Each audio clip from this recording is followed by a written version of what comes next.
The Seattle Kraken are committing to a particular way to win under Lane Lambert, and they have one more home game to see if they can continue to get it done at CPA.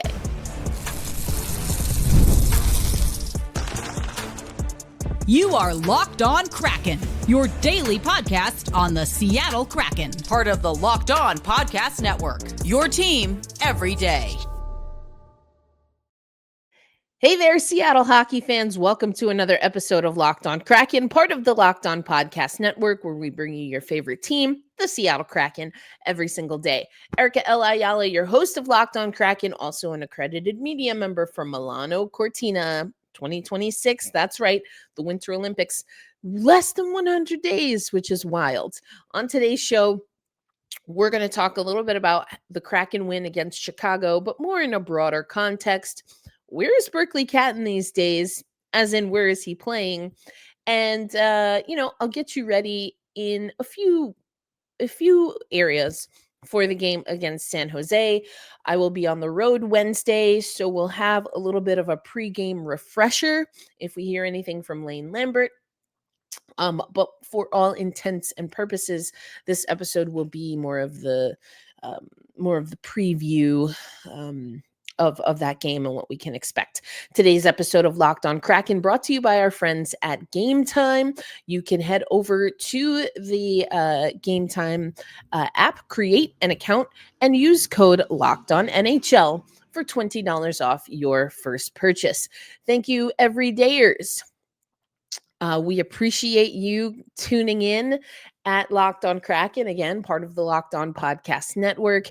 And everydayers know that before the game against Chicago, I talked about wanting to see this team make offensive strides, wanting to see them lean into their defensive identity. And that's, lo and behold, what the team was able to do to get the win. Good performance from Joey Daccord, who even looked to the net 2 times late in the game, to which, of course, he had the most Joey answer ever, which was basically that shooter shoot. But whether you were listening to Joey Daccord speak after the game, Lane Lambert speak after the game, Matty Beniers, or our captain, Jordan Eberle, everyone was committed to the way that the Seattle Kraken are having to win games this season, and that everyone is bought in to just that. So let's hear first from Joey Daccord, who got another win in net. Pretty good performance from him. And he was asked actually about first being able to play with a little bit of a lead, but he thought he was being asked about the empty net, which I thought was hilarious. But here's what he had to say after the game. You spent most of the season protecting 1-goal leads, maybe tying it. What's it like to have a 2-goal lead? What does it do as far as a goalie's mindset goes? Maybe in terms of shooting, or in terms of having more of a margin for error. In terms of not having a be perfect. Well, I mean, it's always nicer to have a 2-goal lead than one. Trying to close out the game. Yeah, I don't know. Shoot or shoot. So I shot it. I thought it was in. I said to myself it's in because when it was in the air, it was dead center, and then I couldn't see their guy behind the further guy behind the middle guy. So I was like, oh, I cleared everybody, and then I saw him stop it, and I was so rattled. But I'll keep shooting. 2 goals, it's just a full send for you at that point. 2-goal lead, you're fully sent. No, it's not necessarily about the goal lead. It's more about the situation, right? Like when you're behind the net and you're kind of facing the glass and maybe it's a slower rim and you don't have as much time, or there's a forechecker on you, in that situation, it was a harder rim, so I got it with more time and got my head up. I had a lane, so I just ripped it. Yeah, I'm pumped. I had a feeling before the season that we were going to kind of the way you guys are playing. I'm pumped, honestly. I'm pumped. I had a feeling before the season that we were going to get off to a good start, and I think we have a lot of belief in our room here that we have a good group. Coaching staff, all the guys, everyone's been really dialed in to start the year, and I'm pumped. It's fun. Winning's fun. Last 2 seasons we haven't won as much as we wanted to. So, we've put ourselves in a good spot here to start the year, and we just need to keep growing and keep building our game and keep getting better. Because as the season goes on, everyone's getting better. So, we can't rest on our laurels here. We need to move forward and keep building our game. And, again, Joey, first of all, again, hilariously talking about shooters shoot. But what he's saying there is, that he's pumped. He had a feeling it would be a good start to this season. The team is dedicated to how they're going to play their hockey. And the way that is and the style of game that the Seattle Kraken are playing is no big surprise. It's a defensive-minded style. And, we saw Berkly Catton, we'll talk about this a little bit, but he was moved around a little bit later in the game in particular to look more at some of the defensive matchups. But, the fact that everyone's locked in, the fact that no pun intended, the fact that everyone's locked in and locked on the mission, the fact that everyone knows they have to play defense, the fact that, again, a 2-goal lead is kind of considered a luxury. And that's something that Lane Lambert has drilled into this team, and that they are believing, not because it necessarily shows a weakness, but it's very matter of fact. And I'm glad, because that's always been the case, right? The Seattle Kraken are not blowing out teams here. They never really have been that kind of team offensively. That being said, while they've leaned into their defensive identity early, Lane Lambert is also challenging this team to find offense. And lo and behold, that's what they've done. And, Jordan Eberle was asked a little bit about coming back from his injury and, how he's starting this season and things of that nature. And, Ebbs is the guy who I always said he was captain material, him and Schwartz. And right now, as far as the way this team needs to play to win, Schwartz and Ebbs are the two mainstays when it comes to that kind of identity. I want you to hear a little bit from Jordan Eberle after the win against Chicago, because again, he's just talking about what it's going to take for the Kraken to win and how they can continue to push that envelope.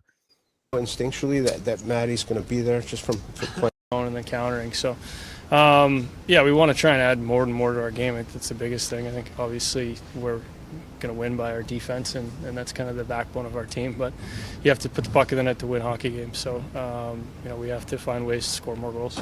You mentioned you've played well in tight situations defensively and stuff. But what does getting that multi-goal lead do as far as changing sort of the complexion of the game? It's huge. I mean, in a 2-goal game, even getting the third one to try and ice it, that next goal is always big. You got to try and stay on your toes as much as you can and continue to push. I think as soon as you sit back, they're going to come at you. They obviously found a way to get one, but that third one was big too, just to kind of ice it a little bit, give you a little bit of leeway. So that's how you win hockey games. Jordan, you had such a quick start last season before your injury. This year. No, coming back, I think that the biggest thing for me last year was just trying to get back. I didn't want to have to take the whole season off, and especially at my age, to try and use this start to get back. I needed to work as hard as I could to get back, and obviously I didn't feel great coming back, but I think the biggest thing was just getting comfortable and getting your mindset back to playing hockey. I think once I got some training in the summertime and finally was able to do things that maybe you can't do in the season, and I started to feel comfortable around June, July, and started to feel back to my normal self. So things always just take time, and I think as you get older they probably take a little more time, but I think from day one in camp I felt like I've was back to where I was last year to start. And, I love him saying that he feels like he's back to his self, because that's what this Kraken team needs. And, I think he's a lead by example kind of guy for us, Jordan Eberle, and he and Jaden Schwartz are setting a really great example, but in some ways also really setting the pace for what this team needs to do this season. So coming up, I want to talk a little bit more about that. I mean, who are some of our key performers this far through the season, 12 games, I believe now, but also where does Berkly Catton fit into this? Because he's the big question mark here on whether he's going to stick around for the whole season, or is this really just him filling holes while we still have heavy hitters, primarily Jared McCann out injured. We'll talk about that and more coming up on Locked On Kraken. Today's episode of Locked On Kraken brought to you by our friends at Monarch Money. Let's be honest, most of us can't even name all of our financial accounts, let alone what they're worth. Between 401ks, savings, investments, it's easy to lose track, and that can mean leaving money on the table. And that's why I like using Monarch Money. It's an all-in-one personal finance tool that brings your entire financial life together in one clean, easy-to-use interface on your laptop or your mobile device. Now, I use Monarch Money for my business accounts. It helps me track spending, get a better handle on where my money is actually going, what categories I'm spending a lot in, maybe where I need to focus and reinvest some money into the business, etc. Monarch's visual dashboards have always been my favorite. The cash flow dashboard 100% helps me stay on target. So don't let financial opportunities slip through the cracks. Use promo code LOCKEDONNHL at monarchmoney.com for 50% off your first year. That's monarch.com, code LOCKEDONNHL for half off your first order. Today's episode, once again, brought to you by our very new sponsor, Doer. Now, listen, Doer, when I heard about this company, not just because they are a local sponsor or for the Locked On Seattle shows, but also because Doer is a company that was birthed from necessity. The founder, wanting to lower the carbon footprint, started riding bikes. But riding bikes in jeans, not the most comfortable thing. And that's why Doer jeans have 5 times the stretch of traditional denim. They are antibacterial, meaning your jeans stay fresh longer so you can wear it more and wash less. And they're made with Cool Max that regulates your body temperature and wicks moisture. Now listen, headquarters these days is Tulsa, Oklahoma, and it will be, when it's dark outside, 60 degrees or lower, and then it heats up once the sun is out. And so having a fabric that, again, is antibacterial, gives some stretch and give, but also can help regulate body temperature is huge from when I'm walking around these mean Tulsa streets or biking around, because just like the founder of Doer, I like using my bike or sometimes those motorized scooters, which are a lot of fun as well. Simply put, Doer makes the world's most comfortable pants without having to sacrifice style. Trust me, once you try these, they'll be your go-to.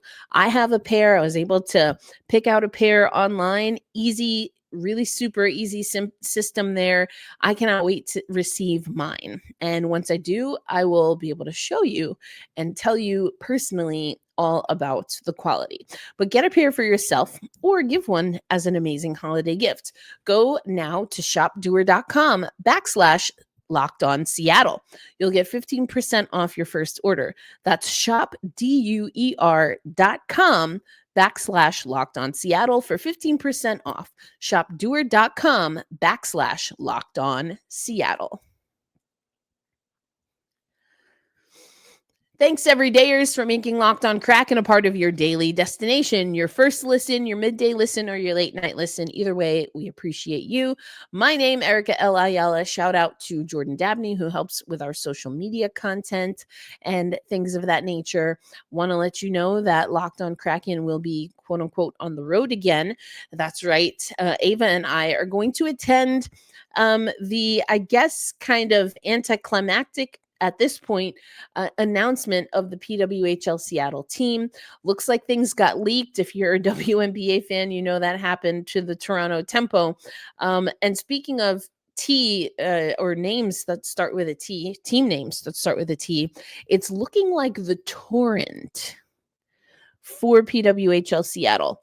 I think I need to let that sit and settle and simmer for a little bit. But don't worry, we'll talk about it later on the podcast. Also want to tell you that there is a bus that is going to Vancouver from Seattle for the PWHL Seattle, or I guess we know they're the Torrent now, right? For the PWHL Seattle first game. Their first game is on the road against Vancouver. And Women's Pro Hockey Seattle is coordinating a bus. And so if you want more information, we will share that.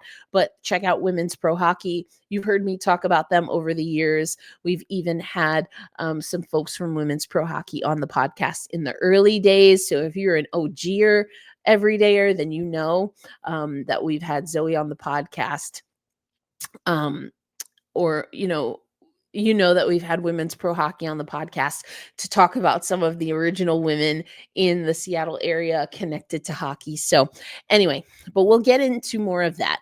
We heard from Jordan Eberle, and what excites me is that I know not everyone likes Eberle and Schwartz on this team, and yes, there may be a day when those spots that they occupy need to go to younger guys to give younger guys opportunities. But listen, man, through 12 games, when you look at our points leaders, Jaden Schwartz, 10 points. Jordan Eberle, 10 points. No one else is in double digits. Now you've got Matty Beniers, who's close with 8 points. Brandon Montour, even missing time. I love Monty's game. He picked up where he left off. And I know he's got a heavy heart these days, but my goodness, he's looking really good on the ice. But Jordan Eberle split right down the middle, 5 goals, 5 assists for 10 points on the season. Jaden Schwartz, 6 and 4, 4 goals, 6 assists. And I mentioned Brandon Montour. He's got 3 goals, 5 assists, 7 points. But Matty B, as I said, has 8 points, just behind Eberle and Schwartz, and he has 2 goals and 6 assists. That top line, well, they're not technically a line anymore. They have been in the past, but it's Jaden Schwartz getting to the net. It's Jordan Eberle, connecting on a beautiful pass to Matty B. They have that just awareness. Matty Beniers talked about, he knew 100% where that was going, but also there was just good communication on the ice. So there's good chemistry there. And it's going to be interesting to see how the Seattle Kraken navigate things. And the reason this second section is kind of teed up as, where's Berkly Catton, is because, well, where is he going to play? We saw that the lines rolled out for yesterday had Berkly Catton centering the 4th line with Cartier and Winterton. I kind of like that as a setup. Yanni Newman back into the lineup, and that was a priority, Lane Lambert said, because the numbers game didn't favor him the other night. I talked about that on yesterday's episode. I like Newman. He's with Wright and Marchment, and then Capo Caco jumping up onto the line with Schwartz and Stevenson. Ellie Tolvanen, though, with Beniers and Eberle, since Catton was centering that 4th line. So I wonder if we see Capo Caco and Capo Caco make his way back with Matty Beniers. I really like him working with Matty Beniers, but you can't separate him from Jordan Eberle. Eberle and Beniers are kind of how I feel Vince Dunn and Adam Larson are in a lot of ways, but I also like what Capo Caco was able to do. So again, the segment kind of teed up as where's Catton, because he moved around. He centered that 4th line, but he got looks elsewhere. And I keep kind of saying it and talking it through because I don't know if the team knows just yet what the best use case is for Berkly Catton, including if he's even gonna stick with the team full time. In this in this season. But if we look at time on ice, Berkly Catton right now, he's got about almost 82 minutes of time on ice, 115 shifts. Average shift is about 42 seconds. And he doesn't have a lot of long shifts. or excuse me, he doesn't have a lot of extra long or extra short shifts. He's pretty much keeping it even per natural stat trick. Excuse me, I have something in my eye for those watching on YouTube. A little itch. Anyway, I think I've just made it worse. So I'll probably be squinting the rest of the way. I think I got some lotion in my eye just now. Holy cannoli. Anyway, let's push through. Soldier on.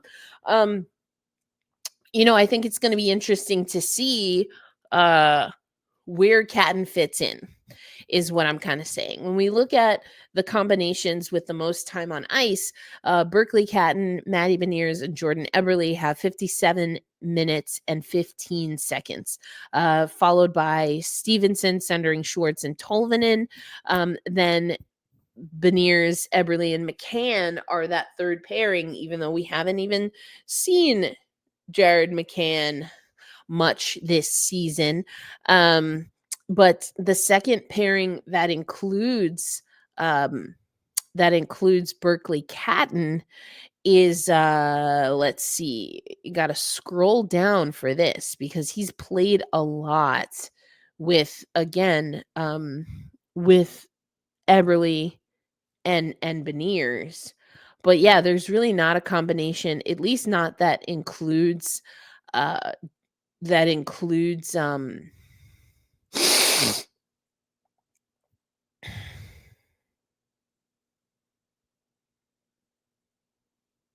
mean, there's just not a lot of minutes, not any real significant minutes with Berkly Catton anywhere else, but with Beniers and Eberle. And so on the one hand, him playing those top minutes, you love to see it. On the other hand, if he can't find minutes elsewhere in the lineup, that's going to be a challenge for him sticking around because everyone else is starting to really pick up their cadence. They're starting to, lock in and really get things done. So he doesn't seem to be as nimble, right? Or as much of a utility as some other guys that are bouncing around a lot. And so, again, I think the bouncing around is more in service to Berkly Catton and his development than it is him kind of filling holes. I think the Kraken are kind of filling holes around him to give him an opportunity here. But if we look at what he's been able to do, Berkly Catton, has played 7 games and he's got the 3 assists. And listen, so I did our post-game recording before I rewatched the game. I think a lot of you everydayers especially know that I'm mostly listening to the radio broadcast. And so on the radio, they were talking about Catton and how maybe he got a hold of that. And sometimes because it's the radio, like I'm cleaning, I was doing laundry because I got to pack and get to Seattle for a long trip. But and so I guess I missed the part where they kind of talked a little bit about Alexiak. It is Alexiak's goal. Someone was like, oh yeah, he missed by a while. And I was like, yeah, I didn't see it until the next morning. But yeah. But Berkly Catton putting himself even in those positions, you like to see it. But again, my big question is it enough? Is it enough for him to occupy that spot when McCann comes back, when Gaudreau comes back? Those are the 2 guys, but McCann in particular, that are going to be the real test for this team. And if Catton can stick around, I can see it going either way. I don't think I have a strong opinion one way or another.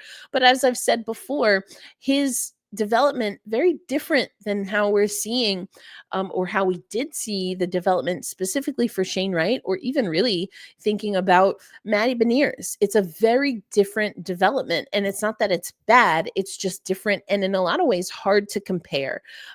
Also, it's a different personnel making these decisions, but you can tell they're giving him air quotes every opportunity, as we've heard this organization say before, to really make a case. And I think that he's had a strong start, but he needs to find another gear because he's going to need another gear when he's an NHL player. But let me know in the comments, where do you think Berkly Catton ends up this season? and what's right for him, but specifically what's best for the Seattle Kraken. Coming up next, let's talk about San Jose Sharks expectations, aka the team that doesn't believe in defense and has been team tank for forever. But I mean, again, we had that argument. Some of you are pro team tank. I don't know. If we can hang on, we're in a little bit of a better way than San Jose, and in some ways always have been.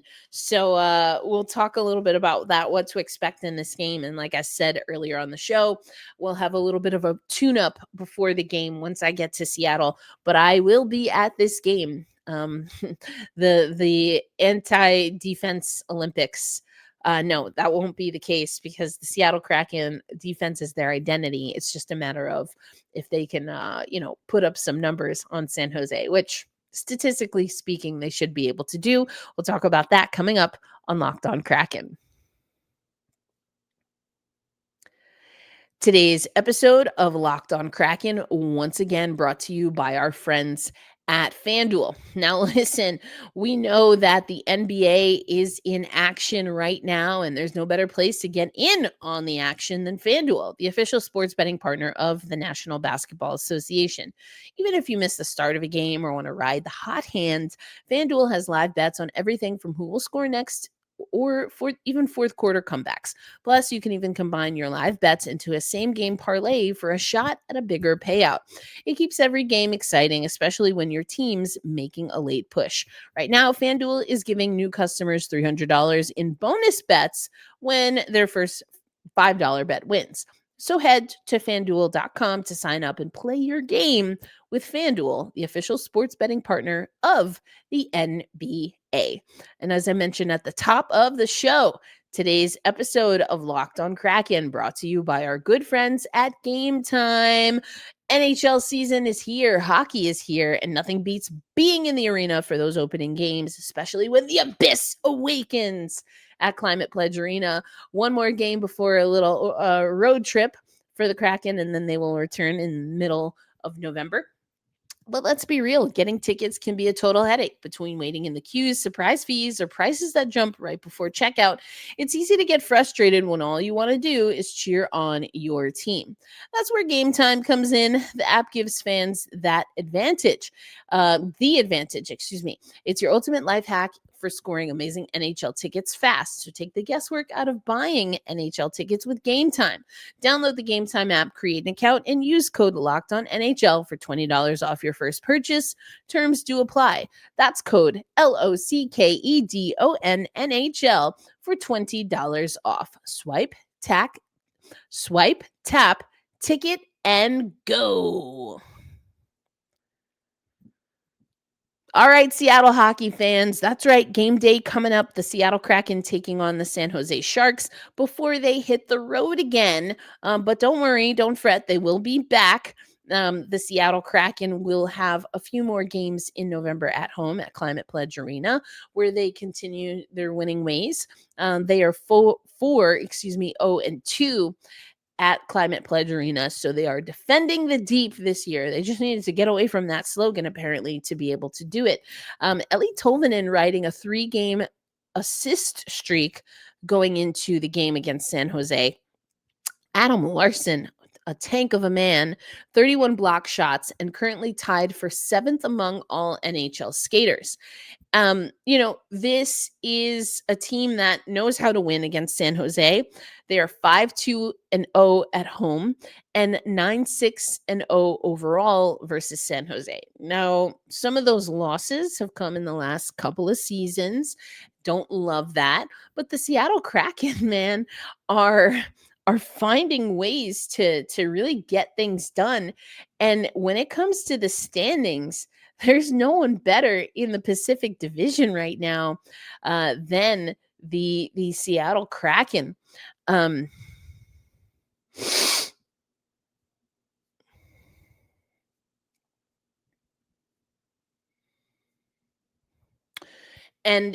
right now, the Seattle Kraken are kind of crushing it.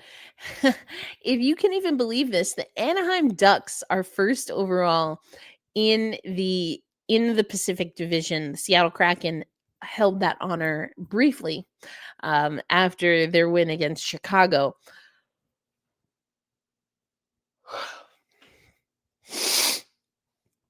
But Anaheim caught up to Vegas. Both teams with a 708 winning percentage, 17 standings points, 8-3-1 for Anaheim, 7-2-3 for Vegas, 6-2-4 for your Seattle Kraken, who share 16 points on the board with the Kings and the Oilers, but they have the better win percentage at 6-6-7. So those 4 overtime wins, those 4 times they were able to scrape a point, making a difference here for the Seattle Kraken. And so if you look at where San Jose is, they are second to last, 11 points on the season. They are 4-6-3. Their most recent loss, an overtime loss. On the road, this is a 2-3-0 team. They're 2-3-3 at home, just FYI. So this is a San Jose Sharks team that on paper, the Seattle Kraken should be able to take care of. But again, we've seen historically that the Kraken have, although they have the winning record, they have faltered at times against San Jose, which is endlessly frustrating for me personally, because the host of Locked On San Jose Sharks, JD Young, is so disrespectful when it comes to defense and saying defense is for nerds. Well, defense is for teams that are vying for a top spot in the division is what I would say. When you look at goals for, the San Jose Sharks can score. They are 3.23 goals per game for 14th overall in the league coming into the game, whereas the Kraken are 2.75. So again, defense has to be the identity, even though the San Jose Sharks have the losing record, and that will come because of how many goals they give up. They're able to score. And so if this is a tight defensively minded game, the Seattle Kraken really have to be good defensively, because statistically speaking, the San Jose Sharks can outshoot them, or more specifically outscore them. But a lot of people outshoot the Kraken, but we're working on it, right? We're getting there. Goals against, second to last in the league, San Jose, with 4 goals on average per game that they're giving up. The Seattle Kraken are stingy, top 10, only 2.67 goals given away. That puts them again in 6th overall. The Sharks are coming off of a shootout loss to Detroit. They recently lost to LA, New Jersey, the Islanders, Pittsburgh, and Utah, while getting wins in overtime against Colorado, New York, and Minnesota, as well as an outright regulation win against New Jersey. That's just a snapshot of their past 10 games. We know what that looks like for the Kraken. But, when we look at this team, Macklin Celebrini has to be, a point of emphasis. 4 assists in their last 5 games. Philip Kurashev has 4 goals and 8 points overall in their last 5 games. So those are definitely players to watch. We'll see who goes in net. I've said this before. Joey had a great game the other night. So that notwithstanding, we have 3 goalies, and I'd like to see all 3 of them at some point in time. I think maybe this is a game you can toss Philip Grubauer or Matt Murray, to be honest. Does Joey Daccord become a healthy scratch? Just give him the night off altogether. I wouldn't be opposed to it. This is a team that the Kraken should be able to beat regardless of who's in net, because they should do it defensively with their defensive identity. So that's something that I would like to see. So if I had my way, Joey Daccord would be respectfully a healthy scratch, give him a night off, and let Philip Grubauer probably take the reins, excuse me, on this one. Will Smith, Macklin Celebrini, the return of Alex Wenberg once again. Eklund, Misa, there's really some great young talent that are finding their way. And that's the thing, in theory, if San Jose ever stopped playing for, the lottery Olympics, they could be a young team that really has a lot of pieces here to make a move and to make a push. Offensively, very gifted, very skilled. We know how they apparently feel about defense. So if they're not committed to that, there's not much you can tell them about that. But defense, again, is for playoff teams, and the Sharks might want to get with it. And the Seattle Kraken can find themselves in playoff position if they stick to the system. And Matty Beniers said it best, like, listen, sometimes they lose focus, but they know what needs to get done. They are committed to that when they're focused. And this is a team that knows how they have to win. And Lane Lambert has done an excellent job of being very straightforward with this team while also motivating them. And his motivation for this team is to be even better offensively than they are. So I know we don't average over 3 goals per game. We got that against Chicago. I think I'd love to see the Kraken score like 5 goals against San Jose, a team that disrespects defense the way they do historically. Just take it to them, lock it down. Lots of getting the puck out of the defensive end to push the issue, force their defense to actually decide if they want to show up, or can they find it in themselves as professional hockey players to play defense. I think you really push the pace here, open up the lungs, so to speak, the Seattle Kraken. I'd love to see them really just get after it against San Jose. But let's hear what Lane has to say when I do a refresher episode before tomorrow night's game. And then our bigger content will probably come post-game, since tomorrow is a travel day for me. I will be in the arena at Climate Pledge Arena, of course, assuming that travel goes as smoothly as I hope it does. There's a saying, the good Lord willing and the creek don't rise. So hopefully I will get there safely, no problems, and I will be back on the mics to talk post-game about the Kraken, what I'm hearing, sights and sounds, things that I'm locked in on. But what I will be locked on tomorrow is Berkly Catton, how he's being utilized, what I see with my now eye test, and where I think he fits. A reminder to be kind to yourself, extend that kindness to others, and we hold fast, we stay true, and loud and proud we say, let's go Kraken. I'll catch you on the next episode. Peace out, everybody.